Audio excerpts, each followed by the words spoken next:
Hey guys and girls, it is I, Archo from Archie's Orchids, and today we are going to be doing a little experiment with some seed pods. So I was out recently on a property that I know who owns, but I had permission to collect a seed pod, well some seed pods, off of an orchid that they had grown on the property. It was a beet orchid, so Ophrys, I'm not sure the exact species, but they were brown and crispy, and like you can tell they're an orchid by if you break open the thing and give it a sniff, it smells kind of like floral urine. It's weird, don't ask.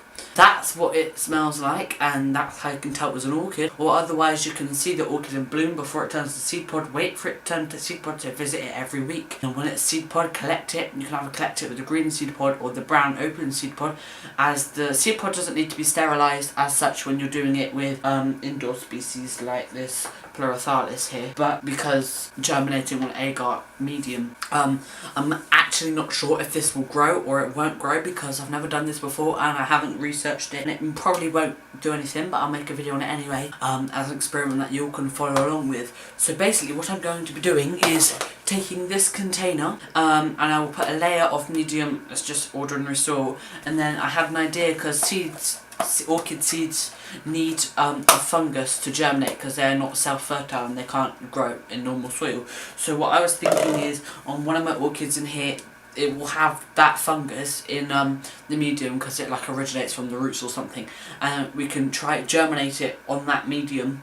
So the base layer is just going to act as a moisture control, and then we'll put the seeds in, seal the pot, and hopefully something will happen in a couple months. So basically Ophrys, however you want to say it, has the smallest seeds of any genus of orchid. They're so small you can't see them, like dust, actually midget. Some orchid seeds you can see, some you can't, Ophrys being one that you can't. So I just got the seed pods, crushed them up. I'll take you over and show you everything in a minute. But hopefully that should be sufficient to get some seeds to contact the medium, and hopefully all the all the biology will happen, and we should get some seed germination. So without further ado, let's go on and start sowing these seeds. So as you can see here, we have all the crushed up seed pods where hopefully some seeds should be free on this paper. I did it on white paper so I can see where everything was. Don't worry about these bits here because they won't cause any fungus growth because we're not doing it on highly fertile agar medium. So that's what the seeds look like. I'll take you over to the pot. So welcome to the new repotting station. It's just a table, but this is where I'll do most of my repotting now. So the pot is just a sealed small IKEA container. With this you do want to make sure this is sterilised just for safe measures. I always do it. So you get hand gel or whatever, some alcohol based, and squirt. You can even use vodka, and then you just wash this around. Wash this around like this, and just make sure that all the surfaces get coated. I'll put some on the lid as well. So you just make sure that everything is sterilised, and then you just dump the rest of that out and dry it, and that will be sterilised, ready for use. So now that that is clean and sterile, we go on to add the medium. So for medium, I'm just going to use, well, not for the main medium, but for the base, the moisture retentive medium, I'm just going to use potting soil with a bit of vermiculite and a bit of perlite. No really exact measures, so we just add that to cover the base and give it like that. So we have a base cover now. I was going to use medium from this Gongora Galliata, and I still will, but I just discovered something. It had a spike on it, but it aborted. It's gone all brown. I don't know if that was due to me moving it when it was in a spike, but I'm not sure.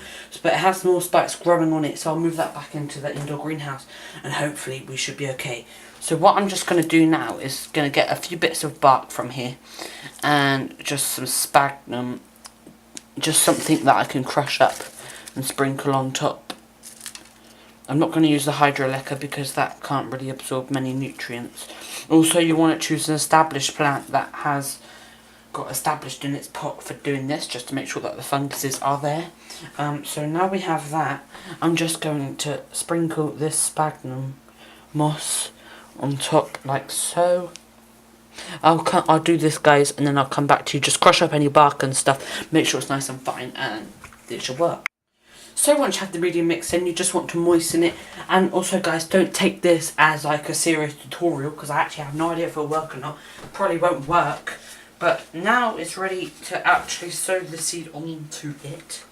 So you just want to go ahead with your paper folded up and just evenly just scatter the seed on top